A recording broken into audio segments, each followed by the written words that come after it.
Buenos días, vamos a comenzar con la clase de hoy. Vamos a hacer una introducción al laboratorio del ensayo de corte directo, ¿ya? No sé si ustedes con los que han ido al laboratorio han podido presenciar ahí al lado de la pizarra, a mano derecha, están las máquinas o los aparatos de corte directo. Este equipo a mí me sirve para determinar tanto de forma precisa el valor de la cohesión como el ángulo de fricción de un suelo, ¿ya? Entonces, vamos a ver de qué se tratan estos fenómenos y de qué se trata este ensayo. La resistencia al corte de una masa de suelo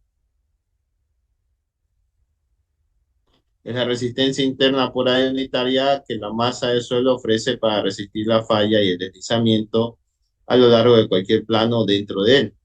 El estudio de la resistencia al corte es necesario para analizar problemas de estabilidad, capacidad de carga, presiones laterales sobre estructuras de retención de tierra y en la mayoría de los problemas que se presentan en la mecánica de suelo, ¿ya? Lo que básicamente hacemos nosotros es determinar en los ensayos de corte directo un valor más fiable de la tensión máxima, tanto de corte como de la tensión normal que puede soportar un suelo.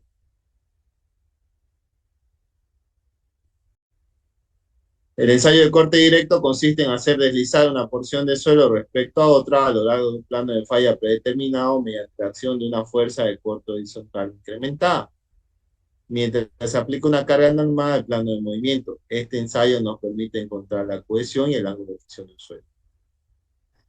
Muchos problemas de mecánica de suelo, como por ejemplo, principalmente el tema de estabilización de taludes y presiones laterales,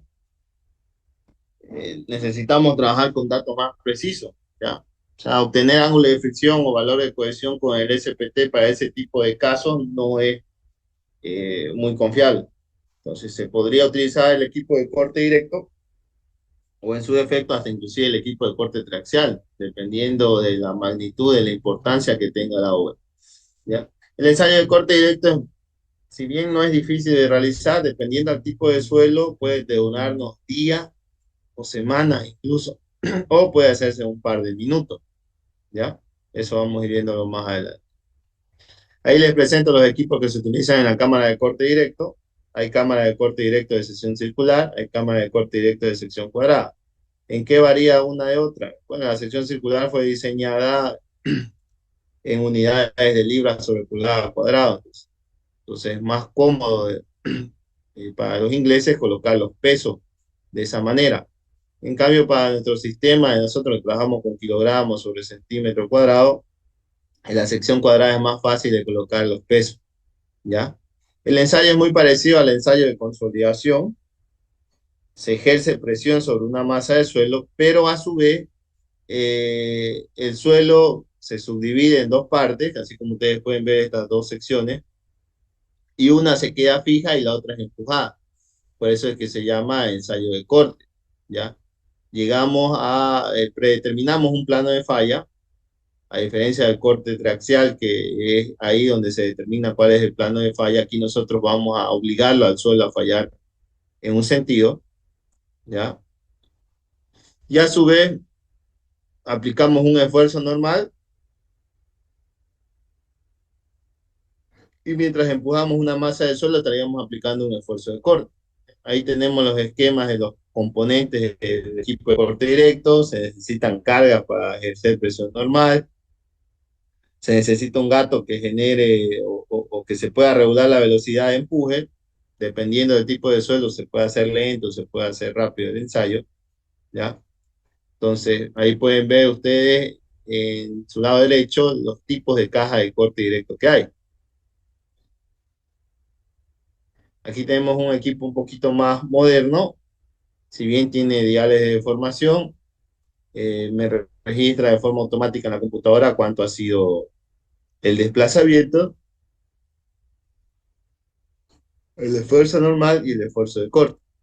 Fíjense, el esquema básicamente consiste en esta figura. Están aplicando un esfuerzo normal que van a poner carga acá, ¿ya? Una muestra de suelo se queda fija y la otra es empujada. Entonces va a generar un desplazamiento lineal delta L. en el cual ustedes van a medir un esfuerzo de corte. La sección a medida que vaya avanzando se va a ir minimizando, es por eso de que si bien el esfuerzo o el esfuerzo de empuje es constante, va incrementando la tensión de corte porque el área efectiva o el área en contacto para el ensayo cada vez va a ir disminuyendo, ¿no? El equipo empleado para el ensayo de corte directo es el aparato de corte directo. Este instrumento debe presentar las condiciones idóneas. Este instrumento debe presentar las condiciones idóneas para aplicar esfuerzos normales en la cara de la probeta del suelo y ser capaz de aplicar una fuerza de corte al mismo material a lo largo de un plano de corte paralelo a las caras, midiendo además el desplazamiento sufrido. Lo normal es ensayar de 3 a 5 muestras bajo cargas normales diferentes, o sea, el peso que ustedes van a aplicar tiene que ir incrementando, tiene que ser variado. Y lo que nosotros medimos es en función al esfuerzo normal, cómo va incrementando el esfuerzo de corte. De serlo así, vamos a tener un ángulo de visión, ¿ya? Y con eso podemos medir o determinar la envolvente de falla de Morcol. Mediante el ensayo podemos determinar de una forma más o menos rápida las propiedades de resistencia de materiales tanto en condición drenada como condición consolidada. Existen 3 diferentes tipos de ensayo, esto anótenselo. Existe el ensayo de corte directo en condición consolidado drenado, el ensayo de corte directo consolidado no drenado, y el ensayo de corte directo no consolidado no drenado. ¿Ya? Clasificación. Ensayo no consolidado no drenado. El corte se inicia antes de la consolidación, la muestra va a estar con una carga normal, ¿ya?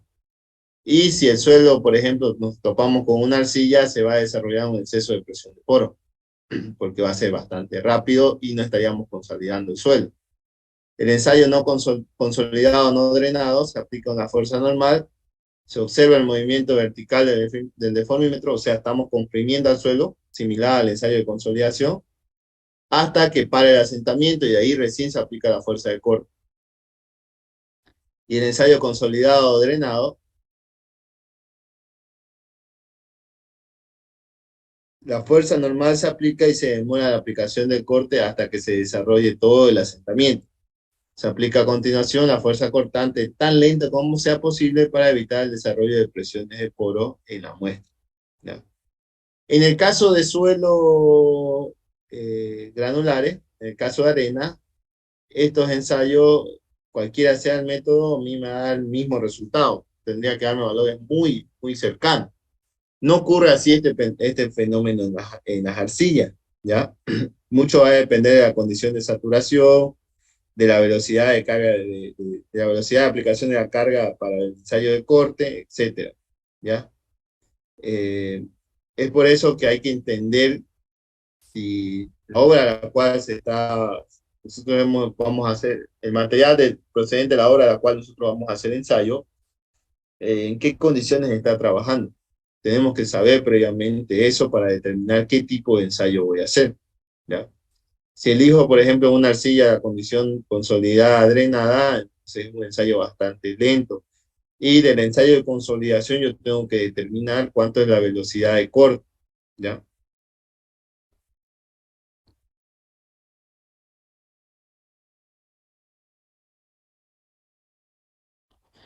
Los conceptos de condición drenada y no drenada son fundamentales para entender el comportamiento de los taludes, especialmente de formaciones arcillosas.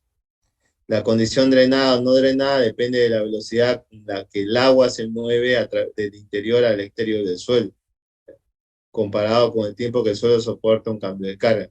El objetivo de analizar las condiciones de drenaje es determinar si una carga es capaz o no de producir presiones de poro, que al final es lo que me baja el valor de la tensión admisible del suelo, si analizamos un suelo cohesivo en condición saturada.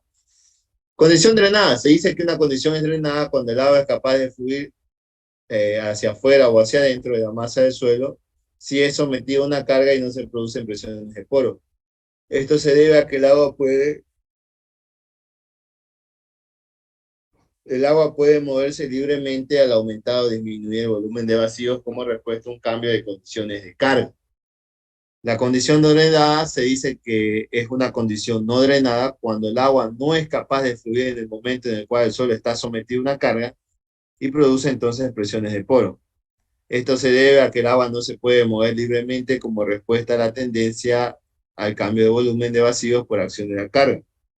Si la carga no se aplica muy rápidamente y la permeabilidad del suelo es baja, se puede producir una condición no drenada. Si la carga se aplica lentamente o la permeabilidad del suelo es alta, generalmente produce condiciones drenadas. Bien,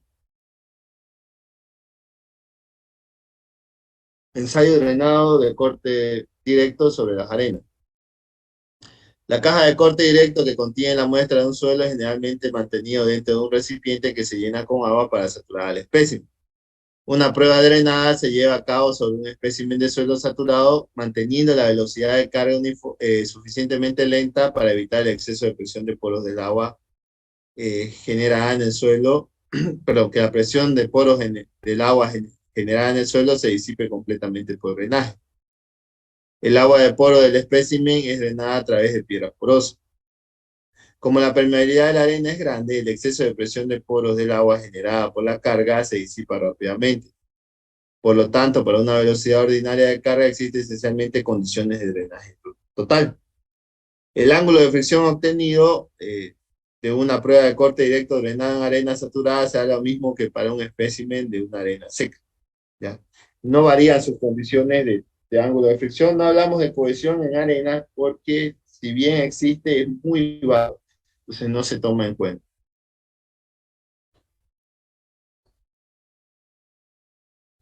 La permeabilidad de la arcilla, dado que es muy lenta, muy baja, muy pequeña, comparada con la de la arena, cuando se aplica una carga normal a un espécimen de suelo arcilloso, un periodo de tiempo suficientemente largo debe transcurrir para que se genere la consolidación plena, ¿ya? Es decir, para que se disipe el exceso de presión de poros del agua. Por esta razón, la carga cortante tiene que ser aplicada a una velocidad muy pequeña. La prueba puede durar de 2 a 5 días. Bastante tedioso hacer la prueba de corte directo en la condición consolidada eh, drenada, ¿ya?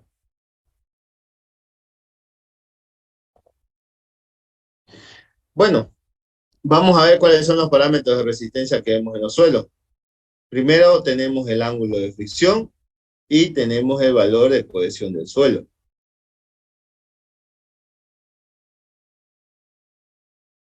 Esos son parámetros de resistencia del suelo.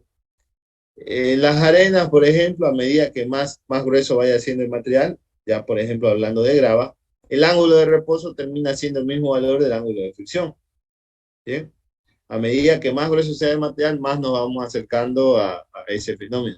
El ángulo de reposo, o sea que si ustedes echan arena desde arriba y dejan que se caiga en cúmulo, luego quieren medir el ángulo, les va a dar el mismo valor del ángulo de fricción, ¿ya? Entonces vamos a ver los conceptos de cohesión y ángulo de fricción.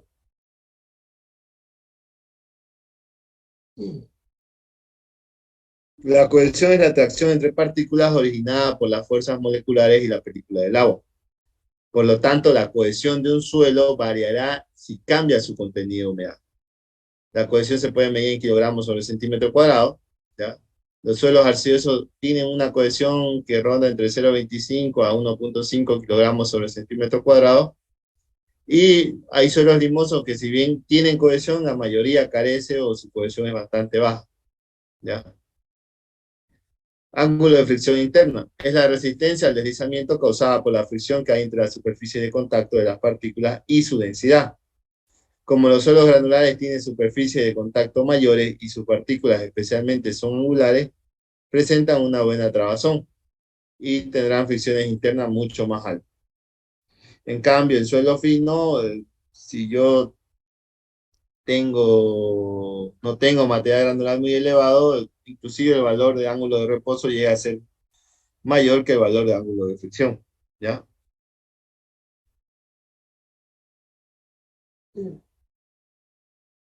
La fricción interna de un suelo está definido por el ángulo cuya tangente es la relación entre la fuerza que resista el deslizamiento a lo largo de un plano de falla y la fuerza normal P aplicada en dicho plano. El ángulo de fricción en suelos granulares secos coincide con el ángulo de reposo, eso lo hemos venido hablando. Todos los suelos poseen fricción, así como todos los suelos poseen presión. Pero en el caso de las arcillas, muchas veces es preferible, por cuestiones de seguridad, no contabilizar su valor de ángulo de fricción. Y en el caso de las arenas, un ratito están entrando. En el caso de las arenas, como les dije, el ángulo de fricción suele coincidir con el ángulo de reposo mientras más grueso sea el material. ¿Ya? El ángulo de fricción depende de una gran cantidad de factores. Algunos son importantes, como por ejemplo el tipo de material, del mineral con el que está constituida la partícula, el tamaño de los granos de la partícula, la forma de los granos de la partícula, la distribución de los tamaños de granos de partícula, eso se refiere a la granulometría, la densidad, la permeabilidad, la presión normal de confinamiento, la presión de preconsolidamiento. Vamos a ver un pequeño video donde ustedes van a poder despejar una duda acerca de cuándo se considera condición drenada o cuándo es no drenado, ¿ya? Entonces, van a ver, por ejemplo, que a largo plazo los suelos todos se comportan como drenados, pero es en el corto plazo donde se genera la presión del poro. Entonces, eso lo voy a explicar en este video aquí a continuación, ¿ya?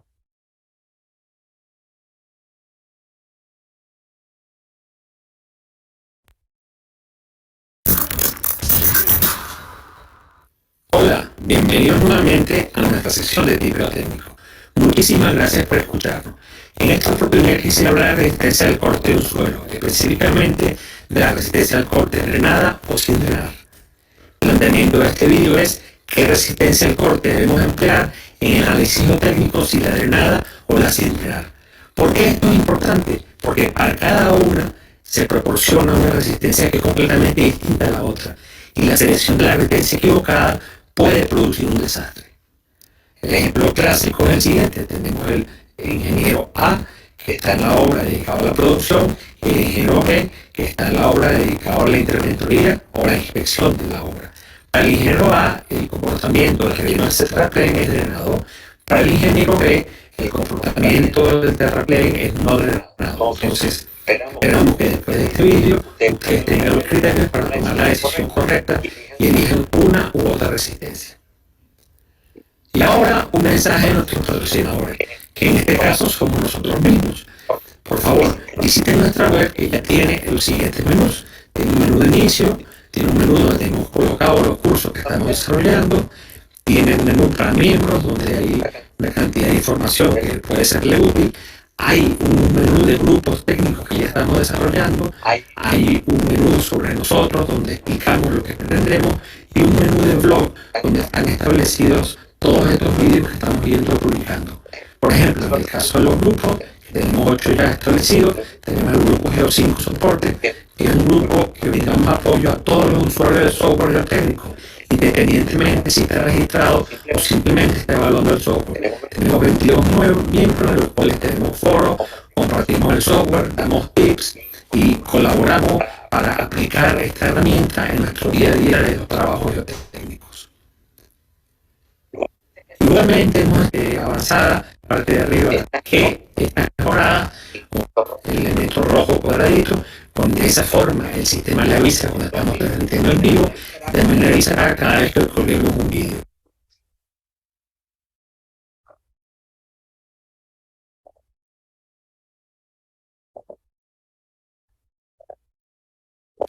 Volviendo entonces al tema que nos ocupa, ¿qué resistencia al corte debemos emplear, si la drenada o sin la drenar, para el análisis geotécnico de un proyecto? En principio, cualquier suelo puede comportarse de una manera u otra, dependiendo de dos aspectos: de la velocidad de la carga y de la permeabilidad del suelo. Esto nos genera una gran distinción. En principio, tenemos que entonces separar los materiales entre materiales gruesos y materiales finos, y ambos separados de una forma muy clara. ¿Por qué? Porque los materiales gruesos, compuestos por arenas y por gravas, y los materiales finos, compuestos por materiales de tipo limo y arcilla, tienen una permeabilidad muy distinta. Los materiales gruesos tienen una alta permeabilidad, mientras que los finos tienen una baja permeabilidad. De la misma forma, a los materiales gruesos los consideramos normalmente drenados y los materiales finos los consideramos normalmente no drenados. No obstante, si la velocidad de carga es muy rápida, puede haber algunos materiales gruesos cuya permeabilidad haga que se comporten como materiales no drenados. Habiendo hecho esta salvedad, seguimos adelante. Vamos entonces a pensar en que la velocidad de carga es sumamente importante y la permeabilidad. Con esos dos aspectos en la mano, podemos tomar una decisión de qué tipo de análisis debemos utilizar. Vamos a tratar de explicarlo ahora de una forma sencilla con un ejemplo. Vamos entonces a explicar el fenómeno de la siguiente forma. Vamos a colocar un suelo que está completamente saturado, quiere decir que el nivel freático está además a nivel de la base, y ese es el estado de tensiones de un pedazo de suelo.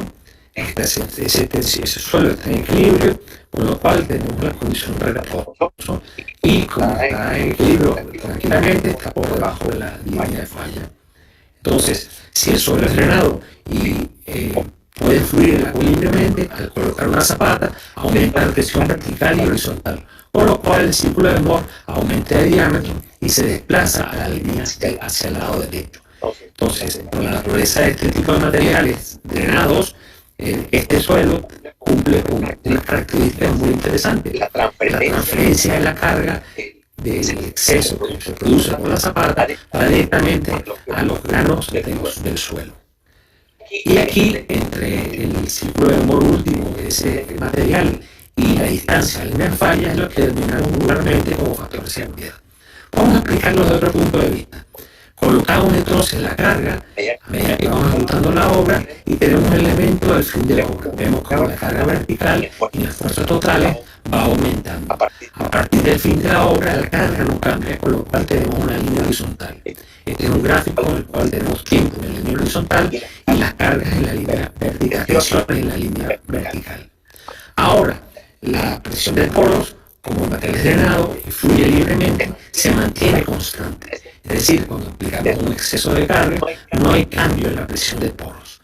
Por lo que el material recibe toda la carga en sus elementos de particulado que están dentro, y el estado de esfuerzo aumenta con el tiempo hasta que llega a la línea horizontal. Como vemos, este es el comportamiento típico de un suelo drenado. El agua puede abandonar sus poros libremente. Vamos ahora a ver otro caso en el que tenemos un suelo iguales condiciones a nivel freático, grado de saturación igual a 1, y en este caso es no drenado. Vamos a hacer el mismo ejemplo, vamos a colocar su círculo de Mohr y vemos el estado de reposo de ese material. Si nosotros colocamos entonces una zapata y la construimos suficientemente rápido, ocurre que el círculo de Mohr se desplaza hacia la derecha, pero no aumenta de diámetro. Y eso ocurre porque toda la carga en exceso es recibida por el agua. Vamos a explicarlo de la siguiente forma. En el caso no drenado, tenemos aquí la carga de la ejecución de la obra y vamos a llegar al momento del fin de la obra. Diagrama igual que el anterior para que puedan comparar uno con otro.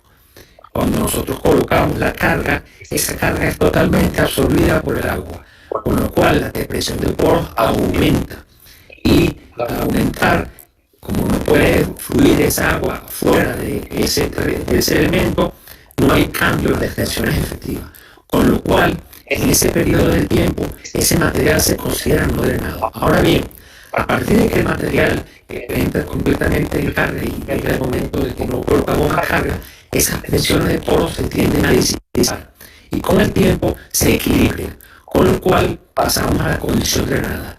Y normalmente el cambio de presión de poros suele ser igual al cambio de las tensiones efectivas. Entonces, a largo plazo, todos los materiales se comportan como materiales drenados. En el corto plazo, y por efecto de la permeabilidad, que no lo hacen. Vamos entonces a explicarlo un poquito más para profundizar sobre lo que pasa con los materiales drenados.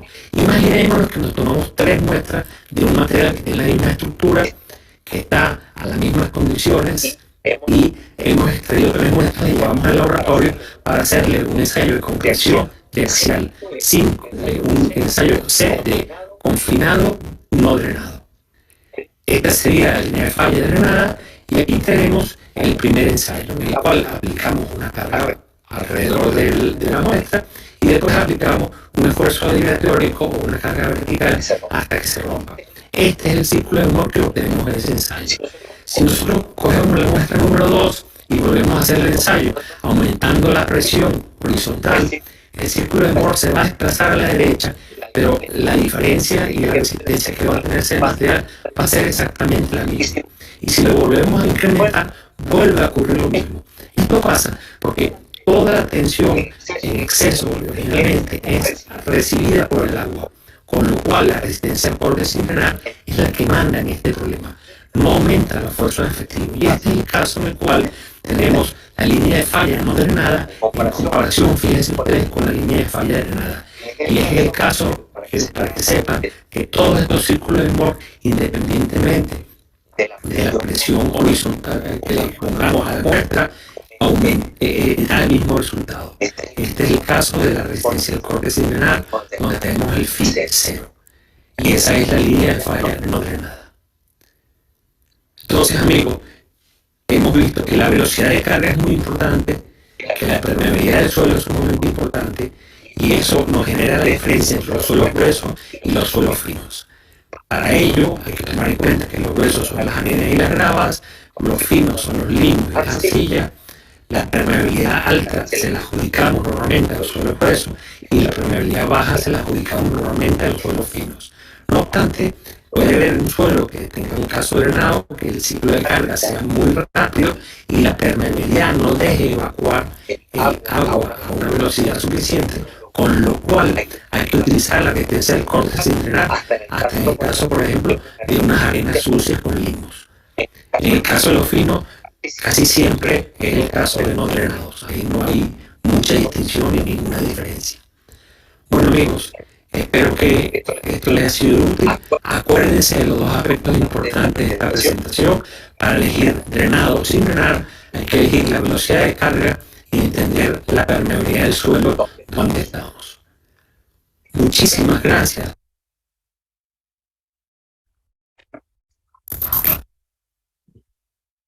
Bien, continuamos entonces.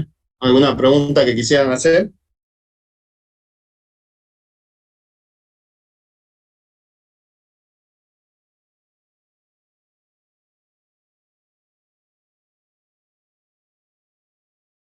Ninguna.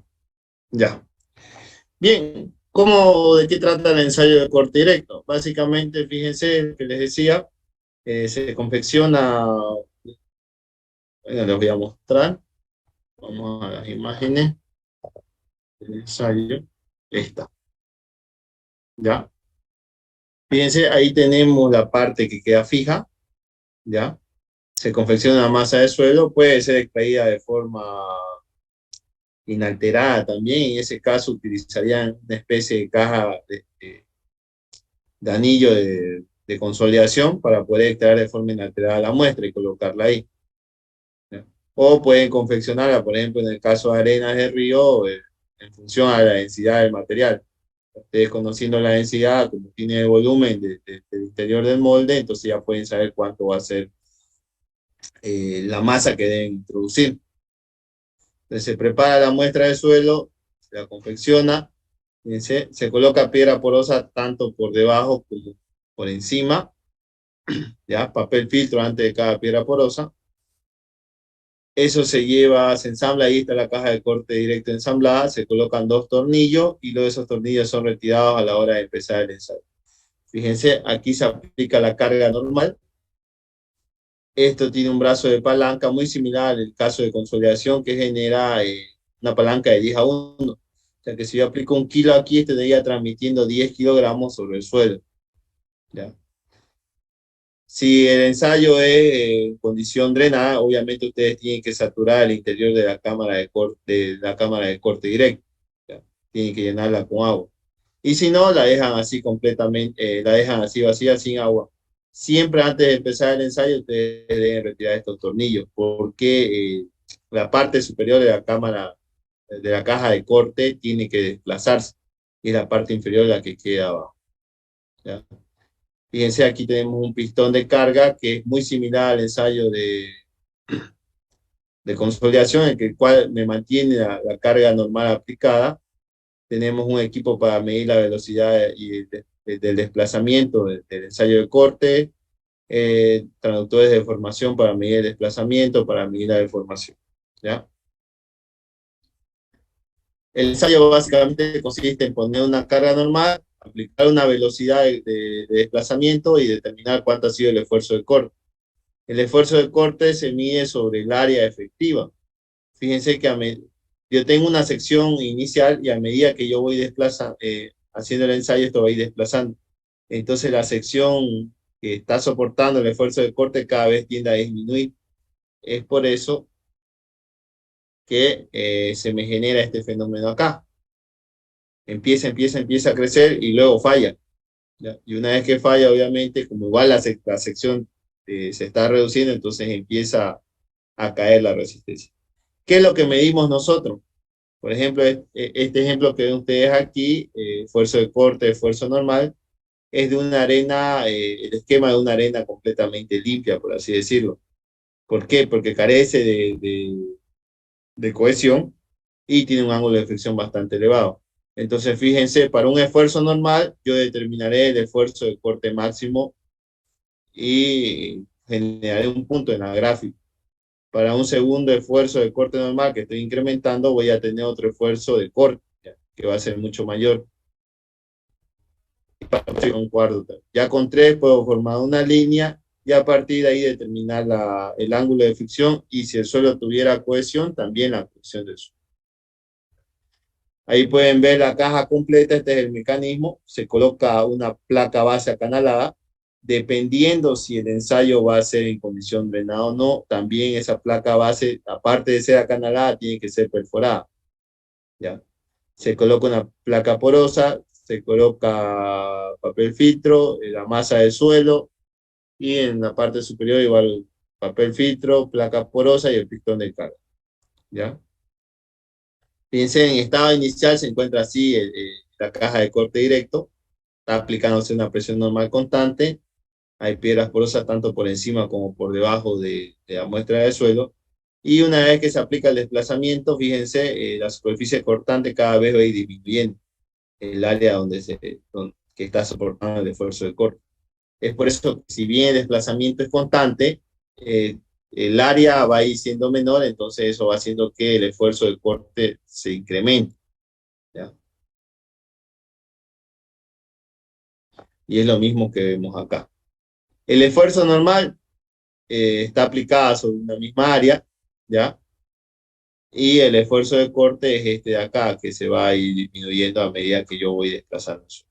Y aquí tenemos, por ejemplo, el caso de un suelo que tiene ángulo de fricción, que también tiene cohesión.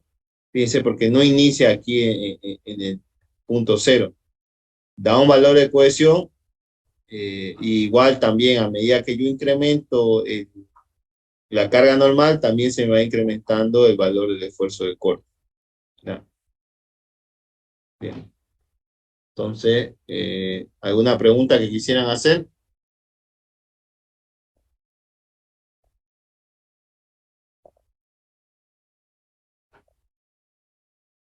¿Está entendido?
Bien, eh, ¿alguna pregunta que quisieran hacer?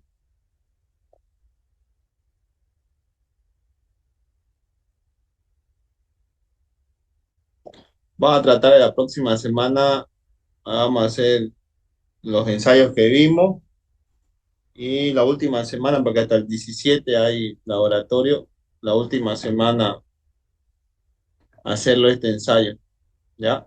De forma presencial. Entonces, si no tienen ninguna pregunta, eso sería todo por hoy, Jorge, ¿ya? Eh, Me avisan a quienes no pudieron haber dado examen o quisieran darlo de nuevo, lo voy a tomar de forma oral el domingo, ¿ya?